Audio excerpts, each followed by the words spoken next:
مزہ دیتا ہے. اور کروں گا بات ادب کے حدود کے اندر, کروں گا بات ادب کے حدود کے اندر, کہ جیسے دین بھی بند ہو درود کے اندر, کہ جیسے دین بھی بند ہو درود کے اندر. علی کے نعرے تو دیکھو وہی لگاتا ہے, علی کے نعرے تو دیکھو وہی لگاتا ہے. حلال خون ہو اس کے وجود کے اندر, حلال خون ہو جس کے وجود کے اندر. پر محمد و آل محمد صلوات.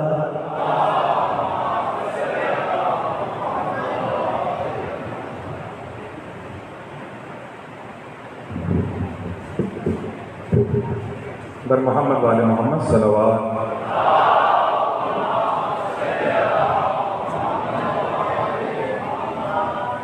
مجھے 5 موت میں سلام کا بہت مختصر کر کے جب تک قبلہ آ رہے ہیں پیش کر دیتا ہوں.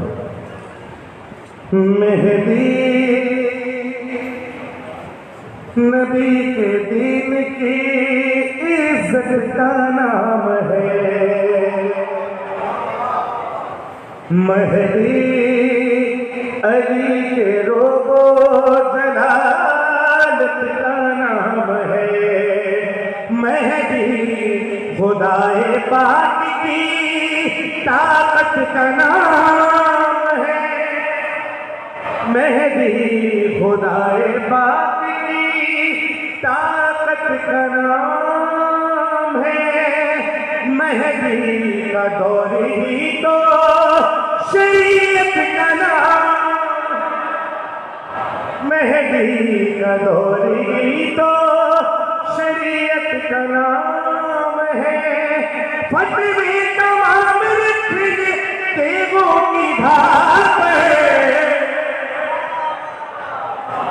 فتوی تمام رکھے تیغوں کی دھاک ہے. ایمان تول جائیں گے پھر ذوالفقار میں, آنے کو ہے ایمان, آنے کو ہے ایمان, آنے کو ہے ایمان, آئیں گے کیوں کیا ضرورت پڑے گی کہ امام کو آنا ہوگا. تم نے فضائلوں کو مسائل بتا دیا, گردان کو حیات کا ساحل بتا دیا. ارے فتویٰ دلی کو دین کا حاصل بتا دیا, اور نام علی نماز میں پاٹل بتا, نام علی نماز میں پاٹل بتا دیا. جنہوں نے بتایا وہ کر دیا, نام علی نماز میں باطل بتا دیا, نام علی نماز میں باطل بتا دیا.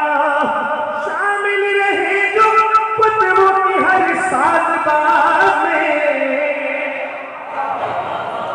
شامل رہے جو فتووں کی ہر ساز باز میں, سر ان کے کاٹ نہیں گے وہ آخر نماز میں.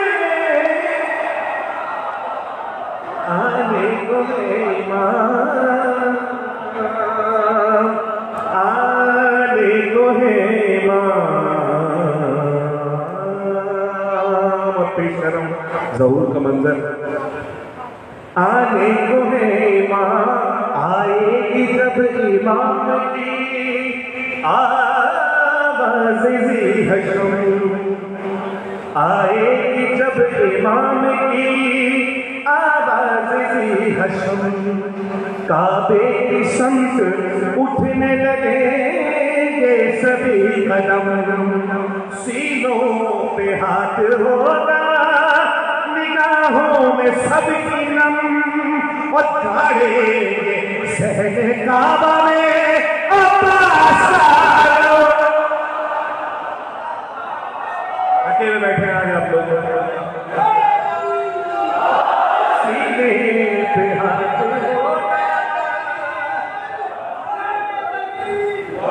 سینوں پہ صد کی نم گاوے سہل کعبہ میں عباس علم فرشی ادا پچھے گا شہ مشرق کا برپا کریں گے کعبے امام حسین کا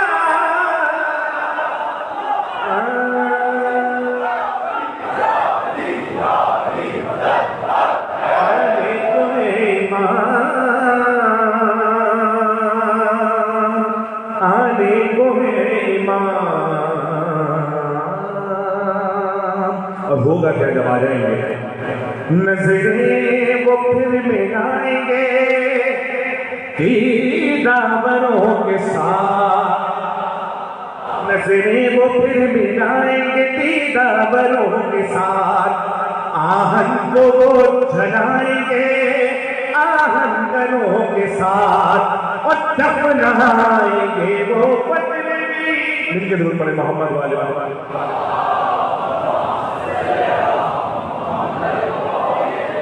بارہویں کا نعرہ صلوات۔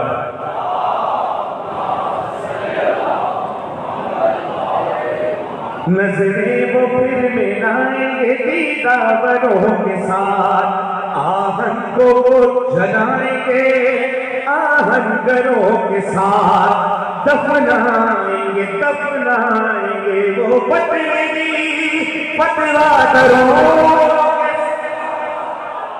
دفنائیں گے وہ پتلی پتلا، مصرع سننا، دفنائیں گے وہ پتلی پتلا دروں کے ساتھ، کاٹیں گے بغض کے وہ امام سروں کے ساتھ، کاٹیں گے بغض کے وہ امام سروں کے ساتھ، ایک شور ہوگا اس سے نقابیں اتار دو، ان سارے فتویٰ بیچنے والوں کو مار دو،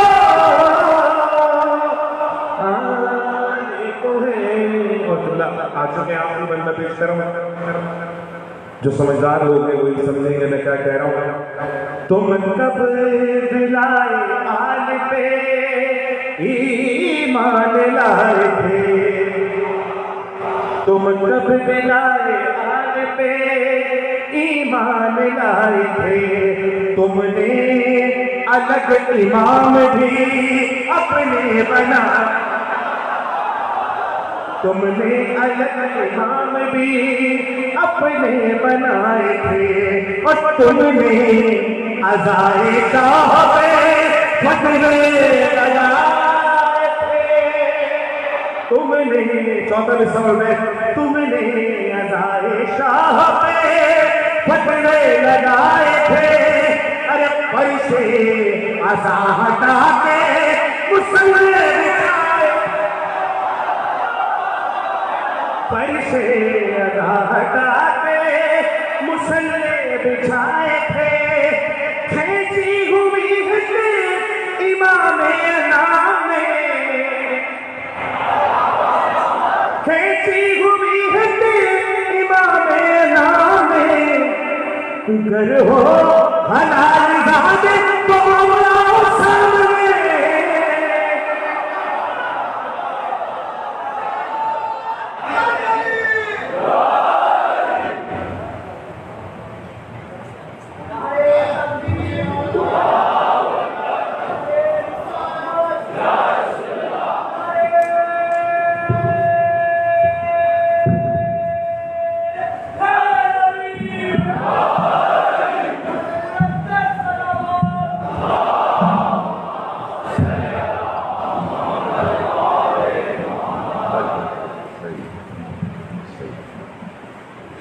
بسم اللہ الرحمن الرحیم۔ تمام تعریفیں اللہ کے لیے، درود اور سلام محمد اور آل محمد کے لیے صلوات۔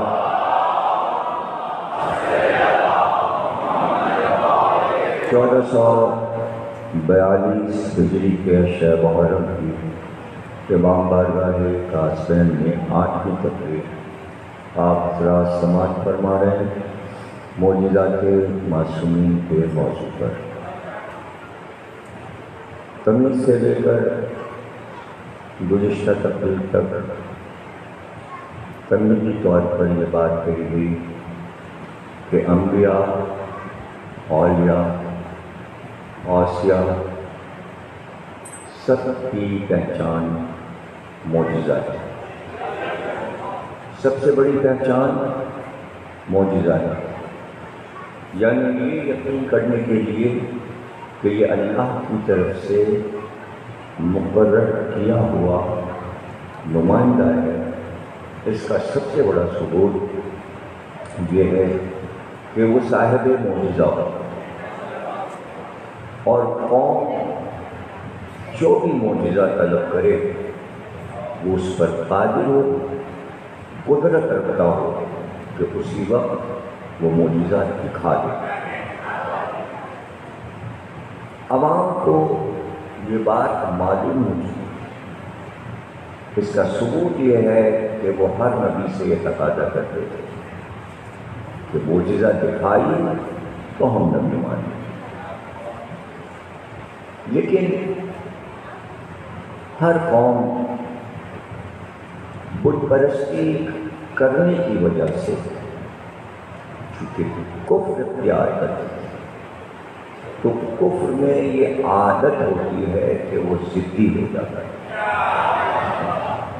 کفر کی وجہ سے وہ ضدی ہو جاتا ہے، معجزہ دیکھ کر ہی وہ منکر ہو جاتا تھا اور نبی کو نبی نہیں مانتا تھا۔ لیکن اس سے یہ فائدہ ضرور ہوتا تھا کہ کچھ لوگ معجزے کو تسلیم کر کے صاحب ایمان ہو جاتے تھے اور پختگی کے ساتھ دل سے وہ نبی کو نبی ماننے لگے۔ یہ پوری نبوت کی تاریخ ہے، اور اس کو تاریخ نے نہیں وہ تو کیا ہی ہے۔ قرآن نے اس بات کو تفصیل کے ساتھ بیان کیا۔ لفظ معجزہ قرآن میں تو نہیں آیا، لیکن اس کے ذیلی الفاظ جو ہیں وہ قرآن میں آئے ہیں۔ یعنی معجزے کے معنی میں عاجز کر دینا، اور اللہ بار بار یہ کہتا ہے کہ تم اللہ کو عاجز نہیں کر سکتے، اسی سے لفظ معجزہ بنایا۔ اللہ جواب دیتا ہے، کہتا ہے کہ تم اللہ کو عاجز نہیں کر سکتے، یعنی ہم چاہیں تو اپنے انبیاء سے معجزہ دکھائیں اور تمہیں عاجز کر دیں۔ یعنی اللہ انسانوں کو عاجز کر سکتا ہے، لیکن انسان اللہ کو عاجز نہیں کر سکتے۔ لیکن تمام دور کے کافر انسانوں نے یہ کوشش کی کہ وہ اللہ کو عاجز کریں۔ تبھی تو اللہ نے یہ کہا کہ تم جتنا بھی ہم کو عاجز کرنے کی کوشش کرو ہمیں عاجز نہیں کر سکتے۔ اب یہ تو انسان کو عاجز کرتا ہے نا۔ تو لوگ کہتے ہیں کیوں عاجز کر رہے ہو، وہاں پہ اردو کرتا ہے یا کیوں ہمیں عاجز کر رہے ہو۔ جب کوئی ایسی غلط حرکت کوئی کرتا ہے جس سے کوئی چل رہا ہے تو وہ یہی کہتا ہے بھائی ہمیں کیوں عاجز۔ تو اب ایسا تو نہیں کہ آپ عاجز کے معنی نہیں جانتے ہیں نا۔ تو اللہ کہہ رہا ہے کہ انسان ہمیں عاجز نہیں کر سکتے، اس لیے کہ ہم اپنے نبیوں کے ذریعے معجزہ دکھاتے ہیں۔ کم سے کم 7 یا 8 ایسے لفظ ہیں جو بامانی معجزہ قرآن میں بیان ہوئے۔ نشانی کے معنی معجزہ، اللہ کی نشانی معجزہ، یا وہ معجزے کو کہتا ہے سلطان، یا وہ معجزے کو کہتا ہے بیانات، ہماری کھلی نشانی ہے۔ معجزہ جو ہے وہ اللہ کی کھلی نشانی ہے۔ کیا جب معجزہ دکھاتا ہے ہمارا نمائندہ تبھی تو ہم کو نہیں مانو گے اور تم اللہ کو ایک نہیں کہو گے اور بت پرستی کرتے رہو گے؟ تو ہر نبی اس پہ قادر تھا۔ جب اس کی امت بڑھتی تھی، مجمع زیادہ ہو جاتا تھا، کثرت ہو جاتی تھی، یا کثرت میں کہیں کافر ہوتے تھے اور وہ اکثریت کے ساتھ بت پرستی کر رہے ہوتے تھے، تو اللہ فوراً وہاں ایک نبی کو مبعوث کر دیتا تھا۔ کفرستان میں ایک نبی کو مبعوث کر دیتا تھا۔ دیکھ رہے اللہ کہ ہم موجود ہیں اور انہوں نے پتھر کے بتوں کو خدا بنایا ہوا ہے اور ہمیں نہیں مان رہے اور شیطان کے کہنے پہ چل رہے ہیں، تو فوراً اللہ اس وادی میں، اس ملک میں یا اس قوم پر ایک نبی بھیج دیتے ہیں۔ دو بڑی ایسی قومیں ہیں جن کا تفصیل کے ساتھ قرآن میں ذکر ہے، انتہائی ضدی اور بدماش، گنڈے، دہشت گرد، ایک سے دو قوموں میں پائے جاتے ہیں۔ ایک قوم کو کہتے ہیں قوم عاد اور ایک قوم کو کہتے ہیں عاد سمود، اور ان دونوں کا انجام قرآن میں اللہ نے ایک بار نہیں بار بار بیان کیا اور ڈرایا، بنی اسرائیل کو ڈرایا، عیسائیوں کو ڈرایا، یہودیوں کو ڈرایا، مسلمانوں کو ڈرایا۔ کیا چاہتے ہو؟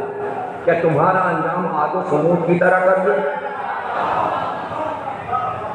اب آج قوم عاد جو تھی اس پہ جناب ہود کو اللہ نے مبعوث کیا، قوم عاد پر جناب ہود کو بھیجا کہ ان کو چھڑاؤ، اور سمود پر جناب صالح پیغمبر کو بھیجا ان کو صحیح کرو۔ اب وہاں ہود ہے اور یہاں سمود پہ جناب صالح، جناب ہود حضرت آدم کی نسل میں ان کے پروتے ہیں، اور جناب ہود کے بعد جناب صالح ہے۔ پہلے عاد قوم ہے، اس کے بعد سمود۔ عجیب بات یہ ہے کہ عاد و سمود دونوں کے ملک علاقے ویسے ہی موجود ہیں، ان کی عمارتیں موجود ہیں، ان کے آثار، ان کے کھنڈر، عاد کے بھی اور سمود کے بھی۔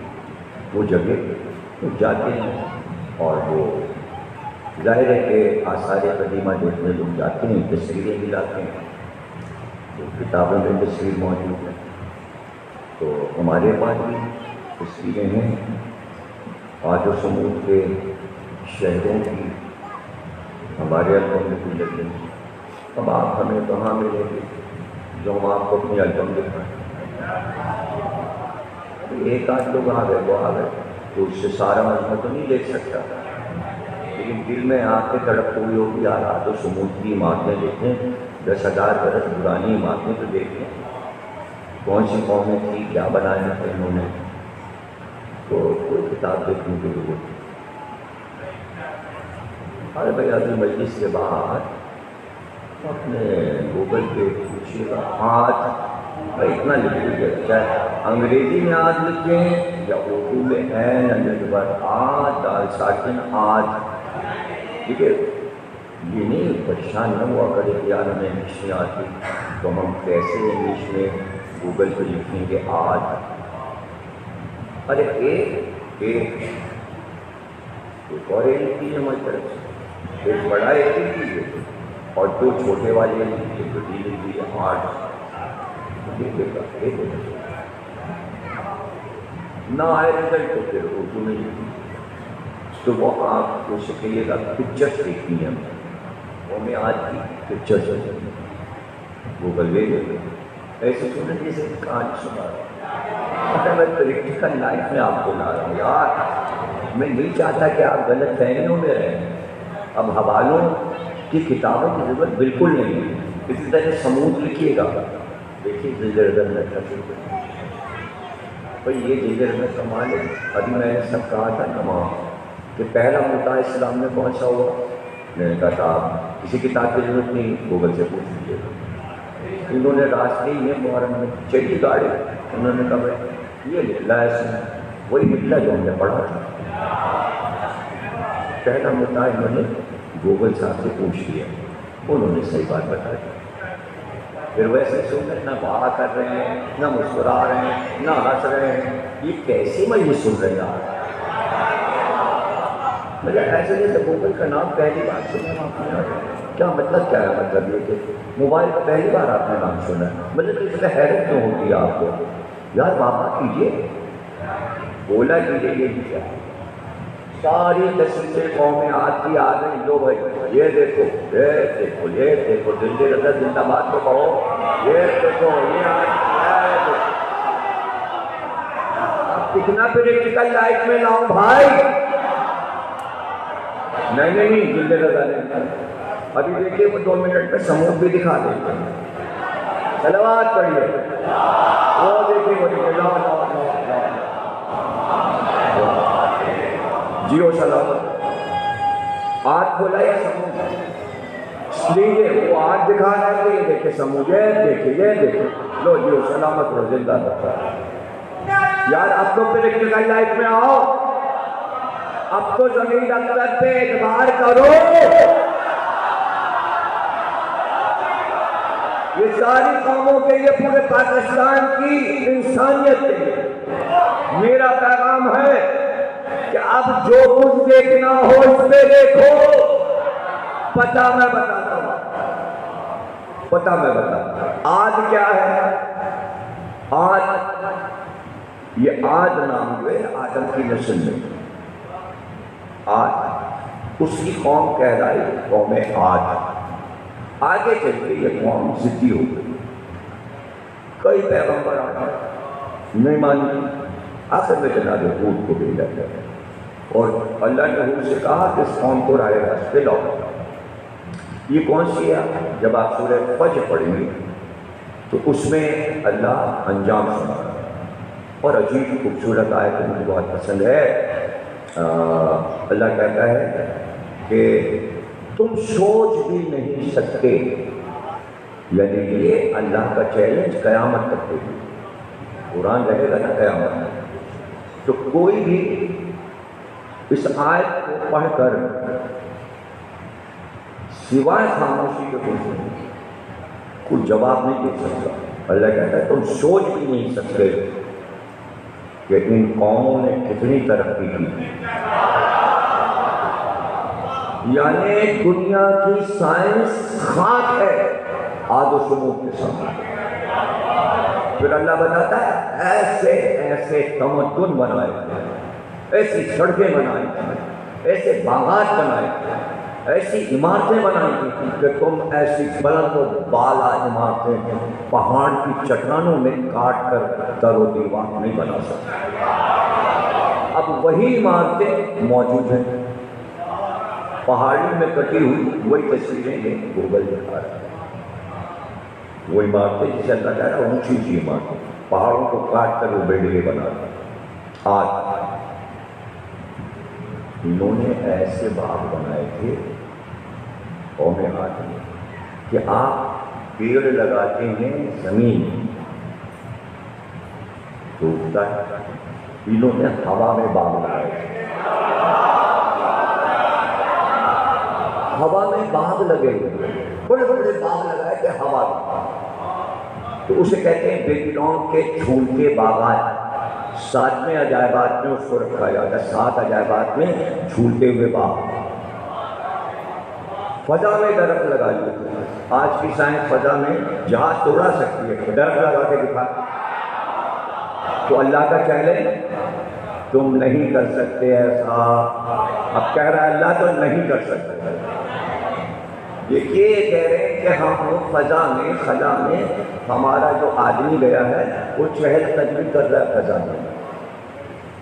سائنس کہہ رہے ہیں چہل قدمی اور ہے, درخت اگانا اور ہے, باغات لگانا اور ہے. نہیں کر سکتے. اس لیے کہ اللہ جسے کہتے تم نہیں کر سکتے تو پھر انسان نہیں کر سکتے. جہاں اس نے کہا ہے نہیں تو نہیں, اور جہاں اللہ کچھ نہیں کہتا وہ سائنس کر سکتا ہے. جب یہ نہیں مانے اور ضد پہ رہے تو جناب ہود نے کہا عذاب کیا. اب عذاب کیا آیا؟ زہریلی گیس اللہ نے چھوڑی ان پر. اچھا وہ غیب میں ہے وہ زہریلی ہوا غیب میں. اللہ نے جبریل سے کہا ان پر وہ والی ہوا چھوڑ.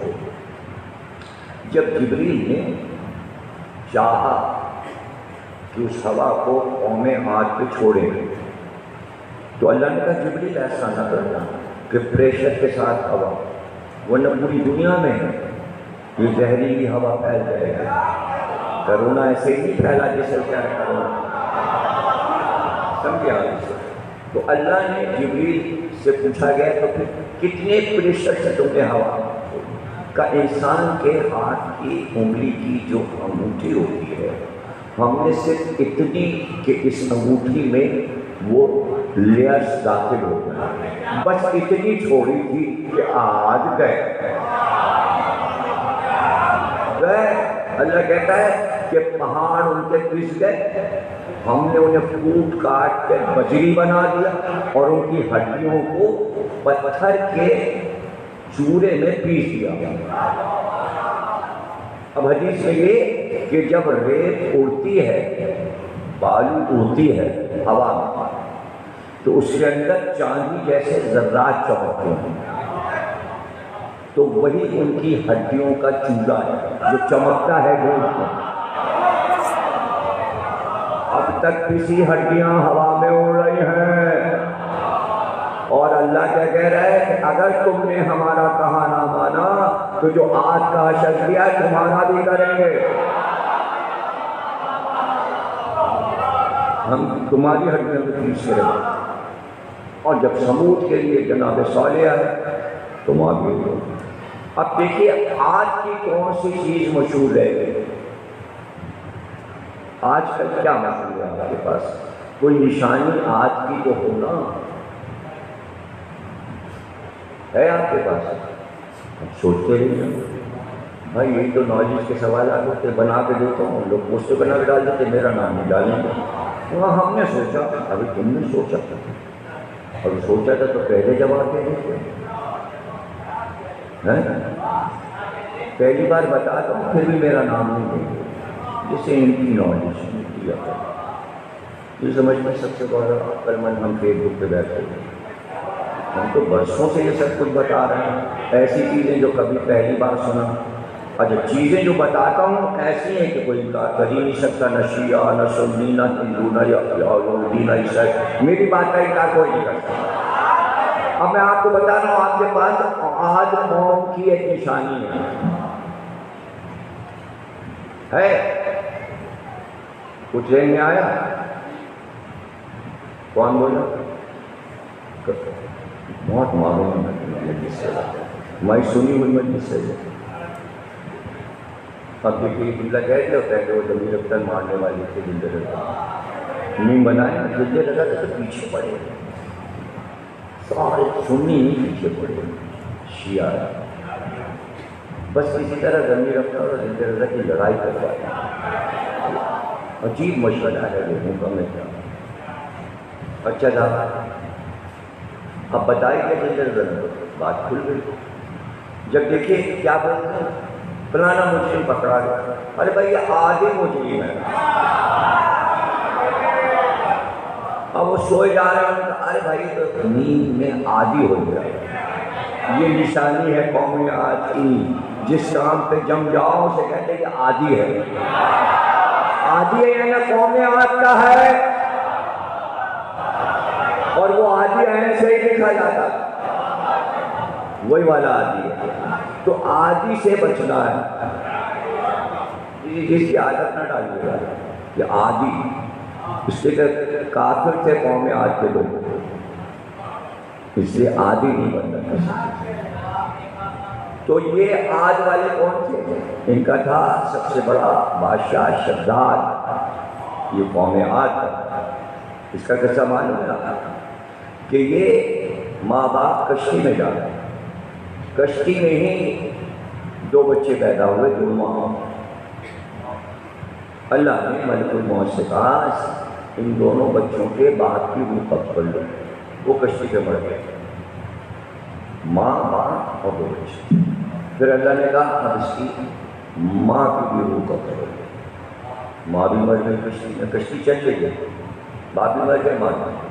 اور اس کے بعد اللہ نے کہا کہ یہ دونوں جو ہیں بچے، ان کا نام میں رکھتا ہوں، ملک کو اللہ بتا رہا ہے۔ ایک کا نام رکھا اللہ نے شداد، ایک کا نام رکھا شدید۔ پھر اللہ نے ملک الموت سے کہا شداد کو زندہ رہنے کو، شدید کی روح قبض ہو، تو وہ دونوں بھائی مر گئے۔ 3 لاشیں کشتی پہ رہیں۔ جب کشتی رکی تو شیرنی آئے، اس نے دیکھا کہ 3 تو لاشیں پڑی اور ایک زندہ بچہ ہے۔ شیرنی زندہ کو اٹھا لے گئی اور اس کو اپنا دودھ پلا کے اس نے پالا، اور وہ جنگل میں آرام سے جوان ہو گئے۔ جب جوان ہو گئے تو وہ سب سے کہا کرتا تھا باہر آ کے، نہ میرے ماں نہ باپ، میں تو خدا ہوں۔ یہاں سے شداد نے خدائی کا دعویٰ کیا۔ لوگوں نے کہا تیرے پاس جنت کا ہے، اللہ کے پاس جنت ہے، پھر اس نے جنت بنانا شروع کی، اور جناب اس نے جنت بنائی اور اس کا نام رکھا ارم۔ اس کے دادا کا نام تھا ارم۔ ارم جو ہے وہ تنمو کا پر ہوتا ہے، اور اس نے اپنے دادا کے نام پر ارم رکھا۔ جب بن کے تیار ہو گئی تو لوگوں نے کہا جنت بن گئی، اس میں سونے کے پرندے اڑ رہے ہیں، فوارے ہیں، اس میں بورے ہیں، اس میں فرشتے ہیں، اور ایسی بنی ہے اور ایسی بنی ہے جنت۔ اور یہ تو وہ اپنی آل کو لے کر گھوڑے گاڑیوں پہ بیٹھ کے جنت دیکھنے چلا، اور جب جنت کے دروازے پہ جیسے ہی اس کی گاڑی داخل ہوئی کہ وہ اندر جنت میں داخل ہو، ویسے ہی اللہ نے کہا ملک الموت اب شداد کی روح بھی قبض کر لے، اور وہیں شداد کی روح قبض ہو گئی، جنت میں داخل نہیں ہو پایا اور وہ مر گیا۔ تو اللہ نے کہا بھائی جنت اگر صرف مصنوعی بھی بنی تب بھی کافر نہیں جائے گا۔ اب اتنی محنت سے جنت بنائی تھی، اللہ نے فرشتوں سے کہا شداد کی بنائی جنت اوپر لے آؤ، فرشتے لے گئے اور کہا ہماری جنتوں میں اس کو ملا دو۔ تو اب جو جنتوں میں ارم ہے وہ یہاں سے وہاں گئی۔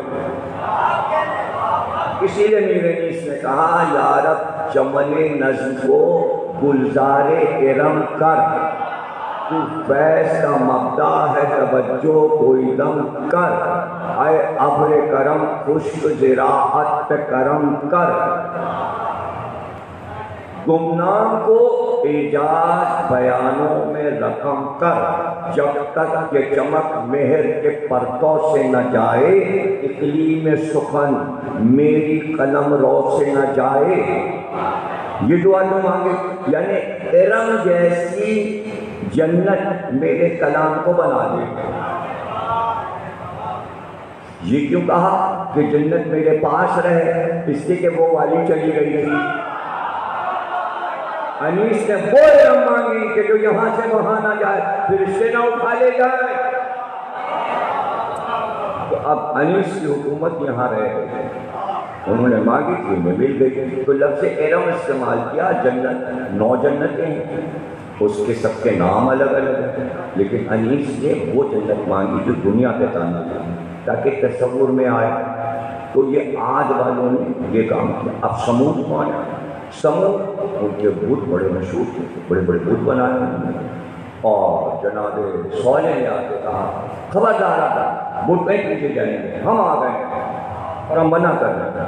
انہوں نے خوب مذاق اڑایا جناب صالح کا، ہم تمہیں نبی مانتے ہیں، اور روز آ کے جناب صالح کہتے ہیں ہم اللہ کے نبی۔ ان کا ہم تمہیں نبی جب مانیں گے کہ سامنے جو بڑی والی پہاڑی ہے یہ پھٹے گی، اس میں سے ایک اونٹنی نکلی، لیکن اونٹنی کے ساتھ ایک دودھ پیتا بچہ بھی ہو۔ جناب صالح نے اپنا عصا اٹھایا اور پہاڑی پہ ایسے کر کے مارا، جیسے ہی مارا اس میں سے اونٹنی نکلی، اس کے ساتھ ایک چھوٹا سا بچہ بھی دوڑتا ہوا، دودھ پیتا بچہ باہر آ گیا۔ اتنی بڑی اونٹنی تھی کہ آپ سوچ نہیں سکتے۔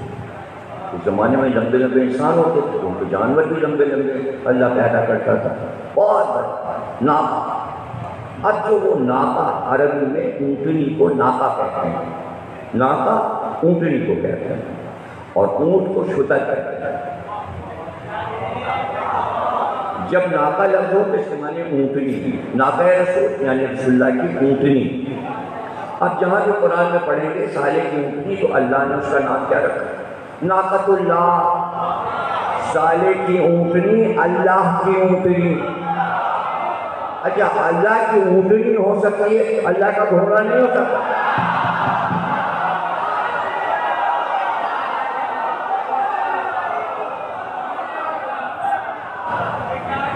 اس کا مطلب یہ نہیں کہ اللہ اونٹنی پہ بیٹھتا ہے یا گھوڑے پہ بیٹھتا ہے، یہ مطلب نہیں۔ اللہ جو اپنی طرف منسوب کر رہا ہے اس کا مطلب ہے اللہ کا معجزہ۔ تو اگر اونٹنی موجودہ ہے، اگر اونٹنی موجودہ ہے تو پھر گھوڑے کے لیے تھا وَالْعَادِيَاتِ ضَبْحًا فَالْمُورِيَاتِ قَدْحًا فَالْمُغِيرَاتِ صُبْحًا، تیز دوڑتے ہوئے گھوڑوں کی قسم، ان کے سم سے اٹھتی ہوئی چنگاریوں کی قسم، ان کے منہ سے گرتے ہوئے جھاگ کی قسم۔ اگر اونٹنی پسند ہے تو گھوڑا بھی پسند ہے۔ اور کب قسم کھائی؟ جب علی وادی رمل میں مرتجف پہ بیٹھ کے گئے تو علی کے گھوڑے کی قسم اللہ کھا رہا، تو سالے کی اونٹنی اور علی کا گھوڑا۔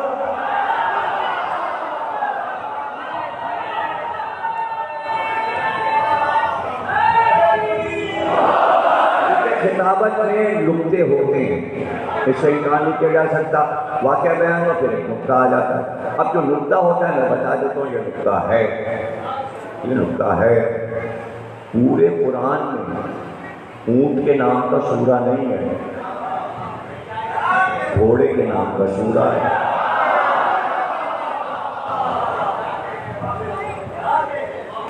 اچھا اب آپ دیکھیے جب عید کی نماز ہوتی ہے تو اس میں یہ سورہ پڑھا جاتا ہے وَالشَّمْسِ وَضُحَاهَا وَالْقَمَرِ إِذَا تَلَاهَا، عید کی نماز۔ اور اس میں آگے کی آیت ہے ناقۃ اللہ، اللہ کی اونٹنی۔ یہ عید کی نماز میں اونٹنی کا ذکر آتا ہے، نماز میں اونٹنی آئی۔ اچھا جب میں حج سے گیا اور حج کے بعد میں مدینے پہنچا تو اتفاق سے جب میں مسجد نبوی میں داخل ہوا تو ظہر کی نماز ہوتی تو سورہ الحمد امام صاحب پڑھ رہے تھے اور اس کے بعد سورہ والعادیات پڑھ رہے تھے، تو مسجد نبوی میں نماز میں گھوڑے کا ذکر بھی ہو رہا تھا۔ تو آپ دیکھیے اونٹنی کا ذکر صرف وہ سورہ عید کی نماز میں ہوتا ہے جس میں ناقے کا ذکر، اللہ کے ناقے کا۔ یہ عید کی نماز میں اونٹنی کا ذکر اور اونٹ کا ذکر کرنا ہے، اس لیے کہ عید میں یاد دلایا جاتا ہے کہ ایک ناقہ صالح کا تھا اور مسجد نبوی میں ایک ناقہ رسول بنے تھے، کس کے لیے؟ حسن اور حسین، اور وہ دن عید کا تھا۔ تو اب اگر عید کے دن اونٹ کا ذکر ہوگا تو عاشور کے دن ذوالجناح کا ذکر ہوگا کہ نہیں؟ مورد کی مجلسوں میں ہوگا کہ نہیں ہوگا؟ وہ بھی سنت، یہ بھی سنت، وہ بھی واجب، یہ بھی واجب۔ قرآن پڑھنا نماز میں واجب ہے، کوئی سا سورہ پڑھو، لیکن سورہ الحمد پہلے، اس کے بعد کوئی سا سورہ پڑھو، سورہ کوثر پڑھ لو، سورہ قل واللہ پڑھ لو، سورہ طٰہٰ پڑھ لو، کوئی سا بھی سورہ، لیکن پہلے سورہ الحمد پڑھ لو۔ تو یہ سب چیزیں جو ہیں ذہنوں میں رکھیے۔ جیسے ہی وہ ناقہ یعنی اونٹنی برآمد ہوئی، اللہ نے کہا یہ اللہ کی اونٹنی ہے، یہ اللہ کی نشانی ہے، یہ اللہ کا معجزہ ہے جو جناب صالح نے اپنی قوم پر پیش کیا ہے۔ یہ پورا واقعہ قرآن میں موجود ہے، اسی طرح جس طرح میں سنا رہا ہوں۔ اب پورا واقعہ قرآن میں جتنا ہے وہی الفاظ سنا کے فضائل ختم کر رہا ہوں، اس کے بعد میں مسائل پیش کروں گا، اور کل کی تقریر شب عاشور کی اپنے وقت کے ساتھ ہوگی انشاءاللہ۔ حضرت تشریف لائیے گا۔ اللہ کہتا ہے کہ ایک جھیل ہم بھرتے ہیں، اسی وادی میں ایک بہت بڑا گراؤنڈ تھا، وادی، اللہ نے بارش کی، وہ پورا لبریز ہو گیا پانی سے۔ یہ اس قوم کے لیے اللہ نے پانی کا انتظام کیا، لیکن اللہ نے کہا وہی کی جناب صالح پر کہ اپنی قوم کو یہ بتا دو، یہ سمجھا دو کہ ایک دن تم پانی لینا اس جھیل سے، دوسرے دن اونٹنی کا ہے، جس دن اونٹنی پانی پیے تم نہیں آنا جھیل کے کنارے، اور جس دن تم پیو گے اس دن اونٹنی نہیں آئے گی۔ اب دیکھیں جانور تو اللہ کا کہاں مان رہا ہے، جب انسان پانی بھر رہا ہے، پی رہا ہے، پانی گھر لے جا رہا ہے تو اونٹنی اپنا بیٹھی ہوئی دور بیٹھے اور سجا مت تم اپنی کی پیچھے رو دو. جب دوسرے دن آتا تو بچے کو لے اونٹنی جھیل کے پاس پہنچتی تھی. اب جو پانی پیتی تو پوری جھیل کھا جاتی, سارا پانی اونٹنی پی جاتی.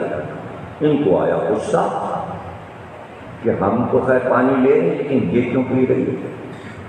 یہ انسان کی عادت ہے, اس کو جتنی بھی نعمت دے دو دوسرے کے پاس نعمت دیکھے تو اس کے پاس یہ کیوں.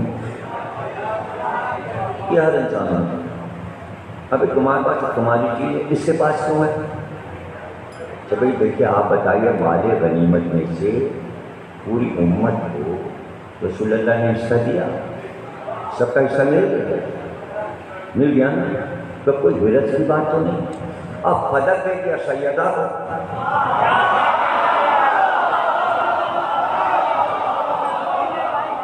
تمہارا حصہ تمہارے پاس, ان کا حصہ ان کے پاس, لیکن حیرت ہے انسان کو.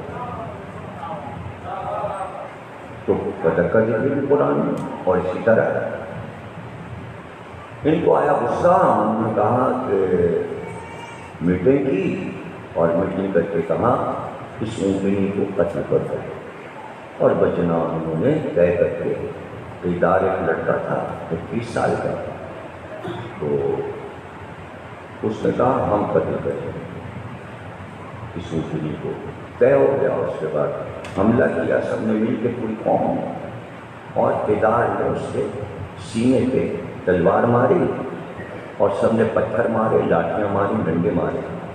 جیسے اونٹنی کی لاش گری, جو اونٹنی کا بچہ تھا اس نے منہ آسمان کی طرف کیا اور ایک چیخ ماری.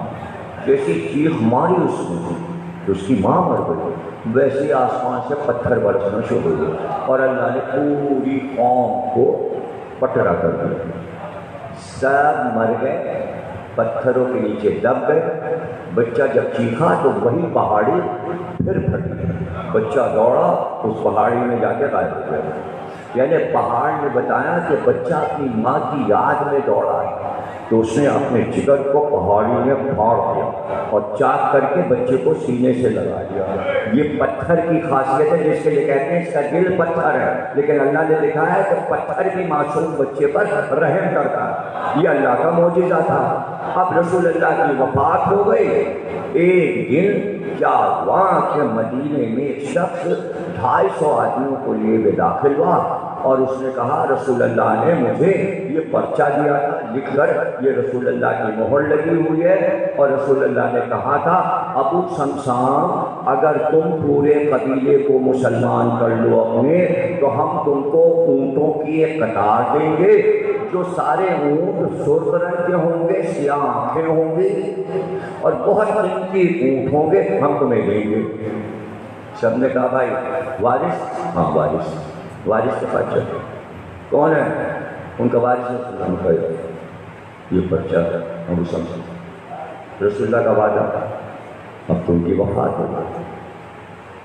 رسول اللہ کی تو وفات, ہم کہاں سے تمہیں دیں, ہم کہاں سے تمہیں, اتنے سارے اونٹ تھے, وہ بھی سرخ رنگ کے, کالی آنکھوں والے.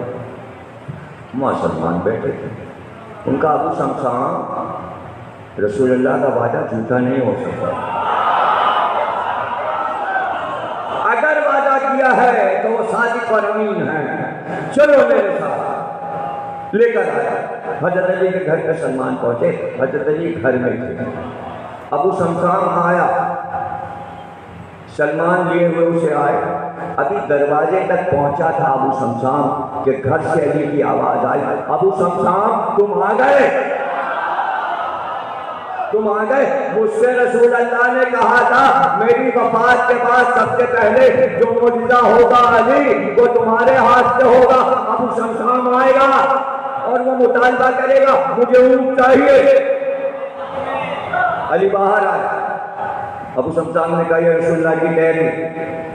کہا سلمان جاؤ, بلال جاؤ, پورے مدینے میں اعلان کرو, اس وادی میں آؤ مدینے سے باہر جہاں ایک پہاڑی ہے, اور وہاں رسول اللہ کا وعدہ وفا کیا جائے گا. امام حسن 7 سال کے تھے, ایک طرف امام حسین, ایک طرف امام حسن. بیچ میں حضرت علی اور پوری قوم وہاں چلی دیکھنے کہ علی کیا کرتے ہیں۔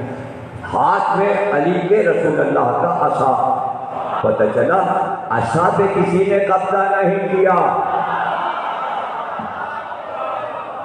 عصا علی کے پاس ہے، حالانکہ کام کا عصا تھا۔ یہ موسیٰ کے عصا سے افضل ہے، ابھی پتہ چل جائے گا رسول اللہ کا عصا ہے۔ اور ایک بار جب سب آ گئے سامنے پہاڑی، حضرت علی نے وہ عصا لیا اور امام حسن کو بلایا کہ بیٹے یہ عصا لو، اس پہاڑی کے سامنے جاؤ، رسول اللہ کا یہ عصا پہاڑی پہ مارو اور کہو ہمیں رسول اللہ کا وعدہ پورا کرنا ہے۔ پہاڑ جیسے ہی حسن نے پہاڑ پہ عصا مارا، پہاڑ پھٹا، ایک رسی باہر آئی اور ایک در بنا۔ علی نے کہا جاؤ، حسن نے وعدہ پورا کیا، وہ رسی پکڑ لو۔ جیسے ہی ابو سفیان نے پکڑ کر رسی کھینچی، ایک ناکے کا سر باہر آیا، وہ ناکا پورا باہر آیا، اس سے بنا دوسرا ناکا، اب پوری قطار کی قطار آنا شروع ہوئی، ناکے پہ ناکا، ناکے پہ ناکا، جتنے کا وعدہ تھا وہاں بات رکی۔ کہا ابو سفیان اگر قیامت تک ہم چاہتے تو ناکے نکلتے آئے۔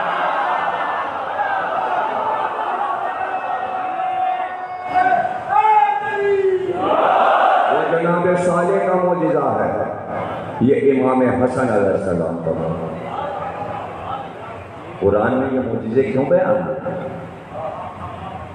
یہ اللہ نے سارے معجزے کیوں بیان ہیں؟ یہ معجزے سنائے جا رہے ہیں امت رسول کو کہ جب اس طرح کے معجزے رسول اور علی سے ظہور میں آئیں تو پھر تم حسد میں انکار نہ کر دینا۔ دیکھیے اگر صرف ہم لکھتے تو آپ کہتے ہم نے بنا لیا،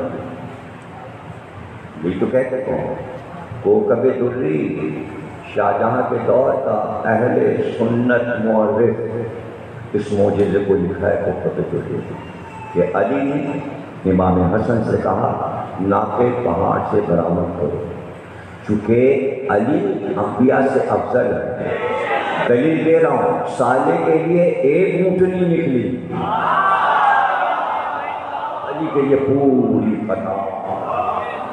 اب یہ کہ علی اگر چاہتے تو پتھر سے کہتے دولت دیتے، زمین سے کہتے دولت دیتے، علی کو دولت چاہیے، اس لیے اللہ نے دکھایا کہ یہ آل محمد دولت، دنیا، حکومت، تاج اس کے لیے نہیں آئی، یہ صرف اللہ کی دی ہوئی ہدایت قوموں تک پہنچانی ہے۔ یہ ہے مقصد ولی کا، امام کا، اس لیے اللہ نے اتحاد سے معجزات دکھائے۔ خیبر فتح کیا علی، جب فتح کیا تو جناب علی یہودی آئے دیکھنے کے فاتح خیبر، جب آئے تو نذرانے لے کر آئے، ہر یہودی ایک ناکے پر دولت لاد کے لایا، یہ آپ کی نظر ہے۔ وہ ڈر رہے کہ کہیں ایسا نہ ہو کہ مسلمان گھروں کو تاراج کر کے ہل چلوا جائے اور سارے یہودیوں کو مار ڈالے۔ بس حارث مرا بن کر تینوں کو مارا پہلوانوں کو علی نے، اور تب ہو گئی، انتہار ہو گئی، شکست ہو گئی۔ اب عوام کو مارنے کی کیا ضرورت ہے؟ کل کو یہ کلمہ پڑھیں، علی کی محبت میں وہ گرفتار ہو گئے، کلمہ پڑھا مسلمان ہو گئے، رسول اللہ پہ ایمان لائے، رسول اللہ کو فتح کیا، علی کو اونٹوں کی قطار دی۔ فتح زہرا کو ملا، قطار علی کو ملی۔ کسی سے دیکھ لو کہ فتح اگر رہتا زہرا کے پاس تو زہرا اس فتح کا کرتی کیا؟ قطار سے سوچ لو، اونٹوں کی قطار، اس قطار میں 70 اونٹ تھے، 70 اونٹوں کی قطار۔ آپ نے اس کو ہاتھ بھی نہیں لگایا۔ یہودیوں نے کہا اس کے اوپر صندوق ہے، صندوق میں زر و جواہر بھرا ہے، سب آپ کو تحفہ دے دیں، مال غنیمت کی تحفہ دے دیں۔ حضرت علی نے کمبر سے کہا کہ ناکے میں ناکا باندھ لو اور آگے کا اونٹ لے کر چلو۔ اب کمبر خوش کرتے ہوئے چل رہے ہیں۔ آج تو مولا امیر ہو گیا ہمارے، کتنی دولت ملی، 70 اونٹ اور اس کے اوپر دولت۔ علی گھوڑے پہ سوار، اب خیبر کی فتح کے بعد علی مدینے میں داخل ہو گئے. جیسے ہی سرحد مدینہ پہ پہنچے وہاں ایک اندھا فقیر بیٹھا تھا. آمد سے پہچانا یہ علی ہے. جانے علی کے گھوڑے کی ٹاپوں کو پہچانتا تھا کیا تھا. وہیں سے آواز دی مولا کئی دن کا بھوکا ہوں آپ آ گئے روٹی کھلائیے. فوراً مولا نے کمبر سے کہا فقیر روٹی مانگ رہا ہے روٹی دو. کمبر نے کہا روٹی تو دسترخوان میں. کہا دسترخوان دے دو. کہا دسترخوان تو صندوق میں. کہا صندوق دے دو. کہا صندوق کو ناکے پہ. کہا ناکا دے دو. کہا ناکا تو قطار میں. کہا قطار کی قطار. یہ لکھا ہے کہ جو فقیر وہ قطار لے کر گیا اس کی 70 پشتوں میں وہ دولت چلتی رہی اور اس کے خاندان کے لوگ کہاں 70 پشتیں جو شجرے کی تھیں سب سیراب ہو گئی دولت مند ہو گئی. جانے کون کہاں کا بادشاہ بن گیا اس دولت سے. تو اگر علی کے پاس یہ دولت ہوتی تو کیا ہوتا. تو جو ناکا اور ناکے کی قطار اور زر و جواہر لٹا دے فقیر کو دے دے تو بھائی فقیر بن کے گھر پہ جاتے کہتے زہرا فتح خیرات پہ دے دو. زہرا اٹھا کے جملہ سن لو جو اپنے بچوں کے نیچے کا بستر اٹھا کے فقیر کو دے دے جو سامنے کی روٹی دے پاس کیا ہے.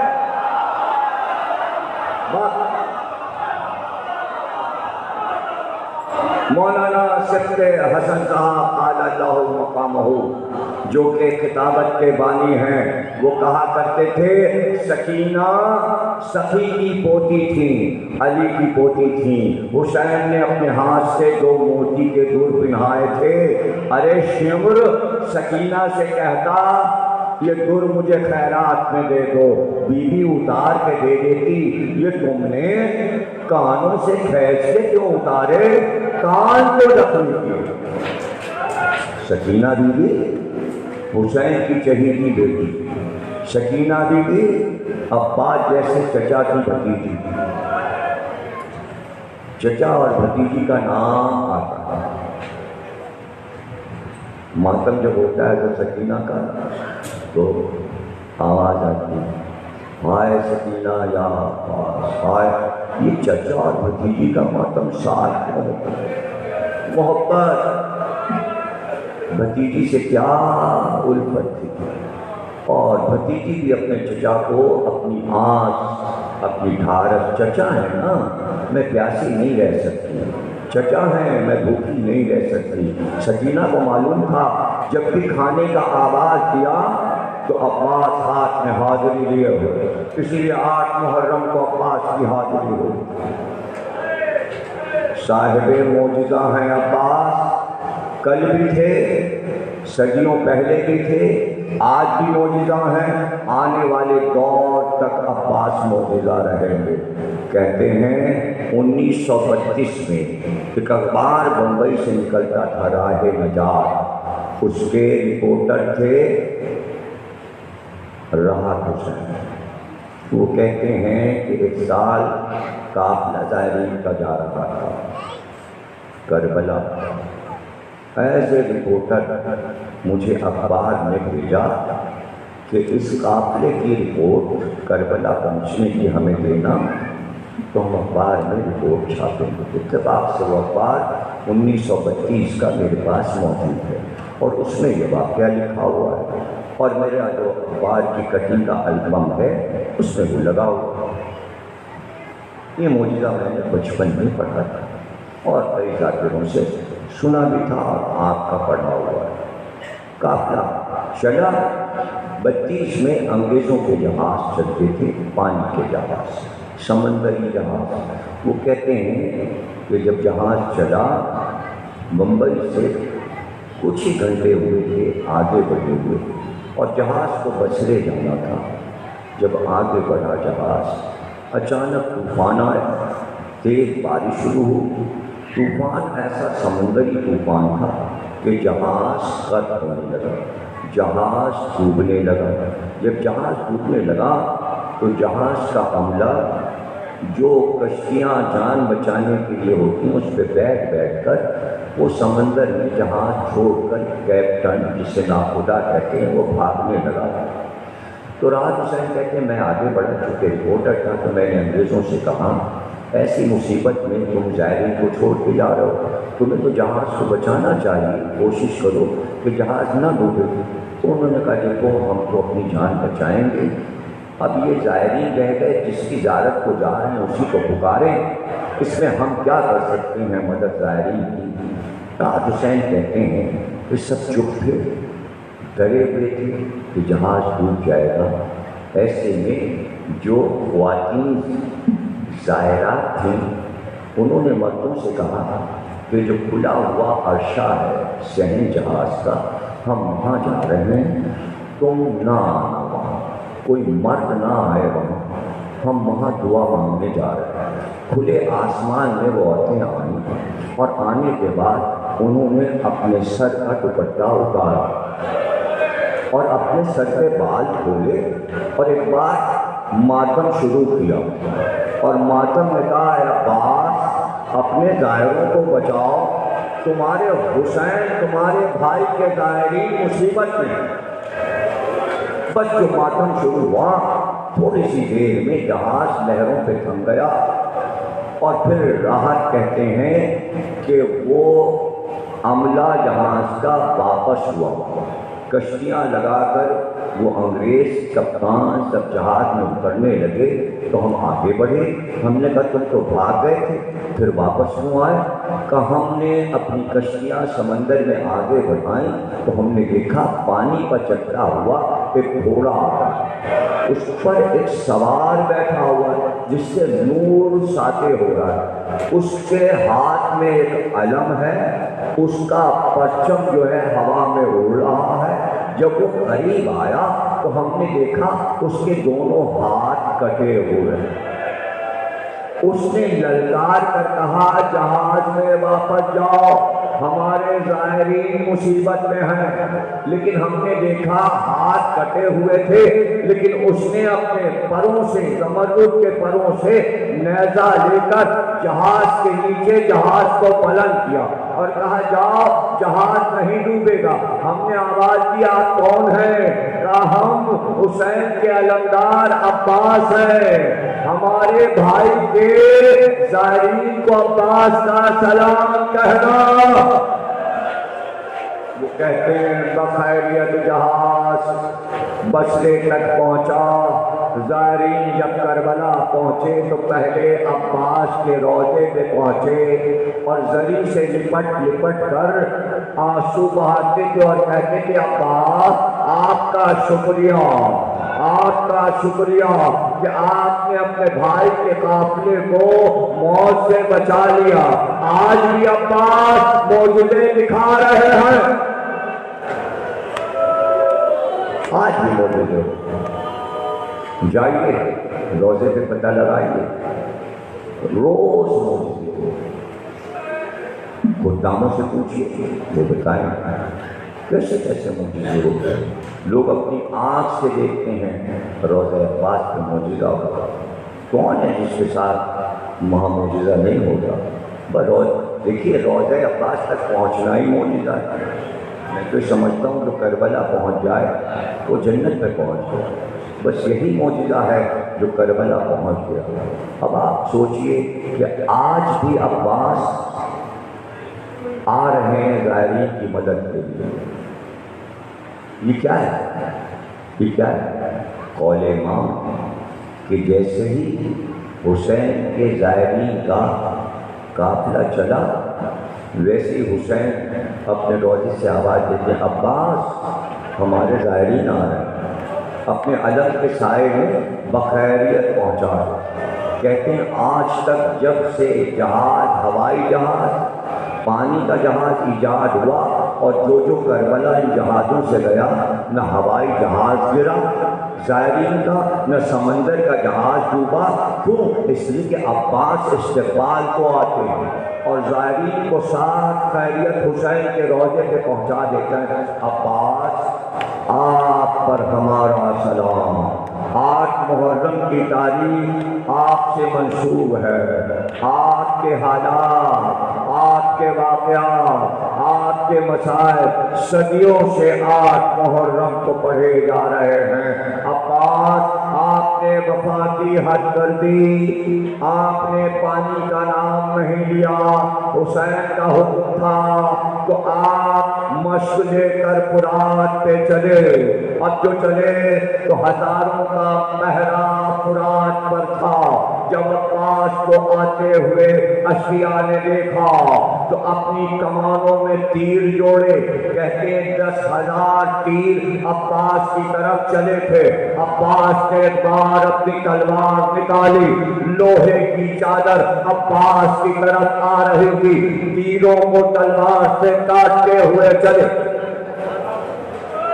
سارے تیروں کا رخ مڑ گیا، اور جب فرات پر پہنچے تو ہزاروں کے مجمع کو فرات سے عباس نے بھگا دیا۔ فوج تتر بتر ہو گئی، فرات کے کنارے کوئی شقی نہیں تھا۔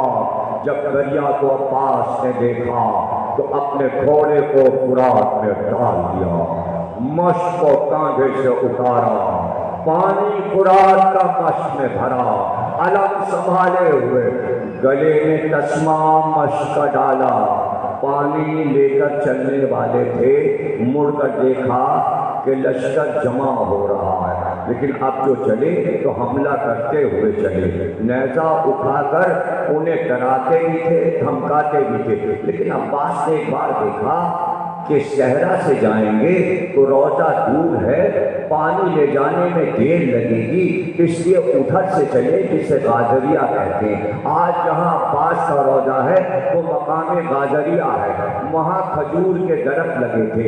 عباس جب چلے تو بیچ بیچ میں کھجور کے درخت آتے گئے تو اشیاء جو تھے وہ درختوں کے پیچھے چھپتے گئے، عباس بڑھتے گئے۔ ایسے میں ایک قاتل آیا،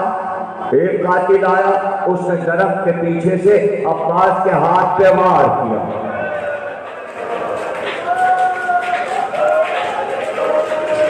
علم کو جنبش ہوئی، عباس نے علم دوسرے ہاتھ میں لے لیا۔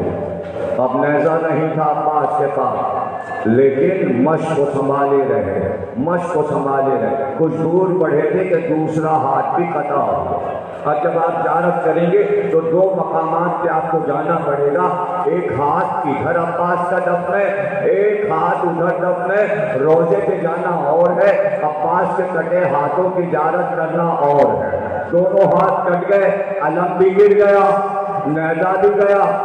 اب مشق کو دانتوں سے عباس نے دبا لیا اور گھوڑے سے کہا ہاتھ میرے کٹ گئے، بس مجھ کو حسین کے خیمے تک پہنچا دے۔